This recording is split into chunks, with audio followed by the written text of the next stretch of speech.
As the brutal war in Ukraine grinds on, a chilling new flashpoint threatens to drag another European nation into the crosshairs of Vladimir Putin's war machine.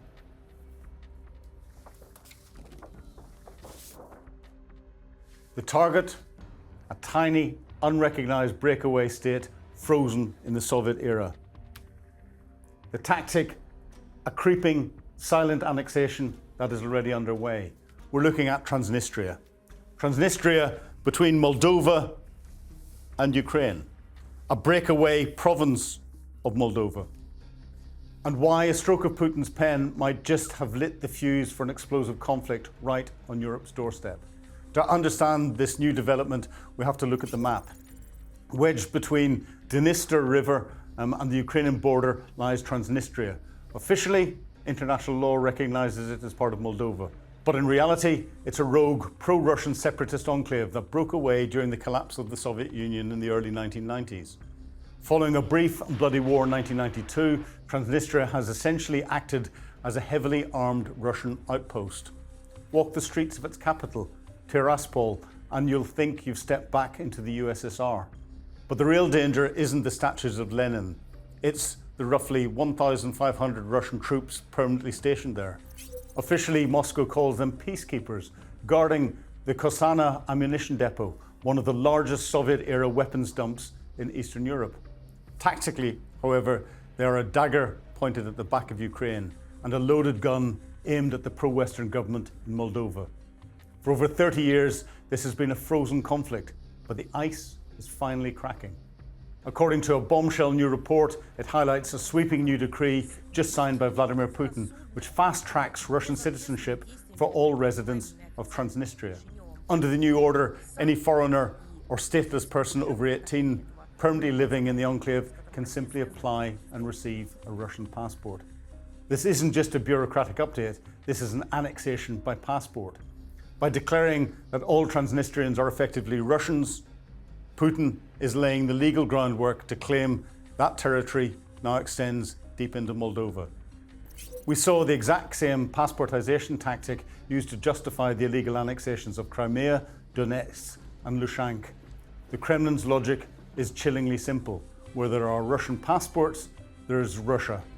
And Russia will use military force to protect its citizens. So what is the battle plan here? Why pull this trigger now? Well, intelligence officials and leaders in both Moldova and Ukraine are sounding the alarm. There are two primary motives. First, boots on the ground. With Russian casualties mounting in eastern Ukraine, Moscow is desperate for fresh manpower. By giving the 350,000 residents of Transnistria Russian citizenship, the Kremlin can now legally conscript them, forcing mobilization, a brand new proxy army right on Ukraine's western flank. Second, political sabotage. Moldova has recently accelerated its push to join the European Union, cutting off Russian gas and economically isolating the separatist region. By declaring Transnistria a de facto Russian province, Putin is trying to blackmail Moldova, threatening military intervention if Moldovan authorities try to legally reclaim their own land. The battle lines in Eastern Europe are shifting. Russia doesn't need to roll tanks across the border if it can just hand out passports and steal the land from within. The annexation of Transnistria isn't a future threat, it's happening right now. Will Ukraine and Moldova be forced into a preemptive strike, or will Putin successfully carve out another chunk of Europe? We have to see. But Moldova is playing a clever game. They have just banned anyone with a Russian passport from being able to get out of Transnistria through Moldova. And of course, anyone with a Russian passport is not going to want to get out from Transnistria through Ukraine.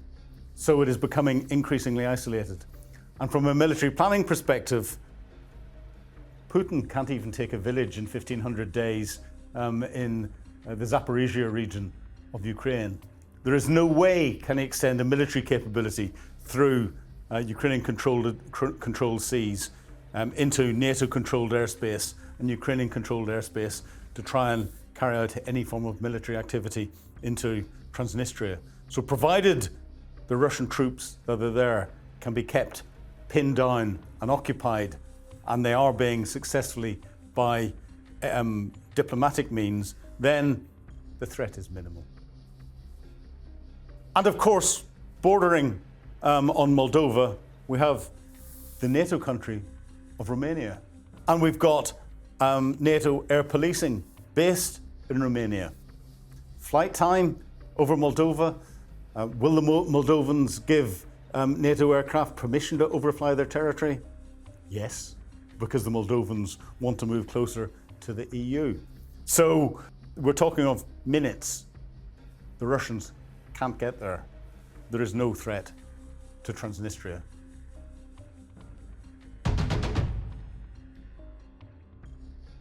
A peninsula in the south is looking very exposed. Where am I talking about? Crimea. So for part two, we're breaking down an assault that is sending panic straight through the Kremlin and has been for months. Vladimir Putin has treated occupied Crimea as his untouchable fortress, a safe haven for his Black Sea fleet and a secure staging ground for his troops. But Ukraine has turned the tables. The entire Crimean coastline is turning into a permanent combat zone as Ukrainian naval drones bombard Russian positions along the shores. Ukrainian forces are waging a sustained coastal harassment campaign. They're forcing Russian soldiers to live under constant threat of sudden strikes from the sea. Operating in the shallow coastal zones, Ukrainian special forces launched a coordinated swarm of uncrewed surface vessels. Russian forces sounded the alarm and released footage of one of these drones maneuvering near the beaches. But instead of serving only as kamikaze boats, these fast-moving vessels are packed with an entirely new payload. The video shows a Ukrainian naval drone equipped with Shmel launchers for thermobaric rockets. And under the forward hatches, they're even carrying multiple FPV drones so that they can fly deeper inland. The drones skimmed the water at sea level, practically invisible to Russian radar. The vessels stealthily approached the shallow zone before unleashing salvos of thermobaric rockets directly into the trenches. Unlike conventional explosives, these thermobaric warheads consume oxygen. They create a destructive blast wave and suction capable of lethal internal injuries. It kills soldiers hiding behind cover and inside trenches and in concrete fortifications, especially along confined beaches where Russian troops are concentrated. This is now the most dangerous Ukrainian tactic in the campaign. By transforming naval drones into mobile launch platforms for FPV drones, Kyiv is expanding the attack indeed. They can launch the FPV drones close to the coast, bypassing Russia's layered frontline defences entirely. They can attack valuable targets like radar systems, logistic hubs and air defence sites from unexpected directions. And it happens at extremely short range before Russian electronic warfare systems can respond. The tactical advantages for Ukraine are enormous. By carrying the tech out to sea, the drones spend far less time in the air. That reduces exposure to jamming and extends the overall strike range. At the same time, these FPV drones are cheaper than long-range drones, and Ukraine can launch coordinated saturation assaults that overwhelm Russian defences through sheer numbers. The battle for the Black Sea is escalating, and Ukraine's naval drones are leading the charge. And I've just been speaking to someone who knows a lot about what is going on, having been an ambassador to Ukraine and ambassador to NATO, Ambassador Kurt Volker from the United States. He's saying what we're seeing in Crimea at the moment as very interesting, because what we're seeing are the Ukrainians softening up all of the Russian defences. We're seeing Ukraine interdicting the supply routes going from Moscow, the land bridge into Crimea. We've seen Ukraine interdict the Kerch bridge and causing real disruption there. Crimea is increasingly vulnerable, and he says Ukraine may be in a position even to cause Crimea to be taken back before the disputed Donbass region. Only time will tell.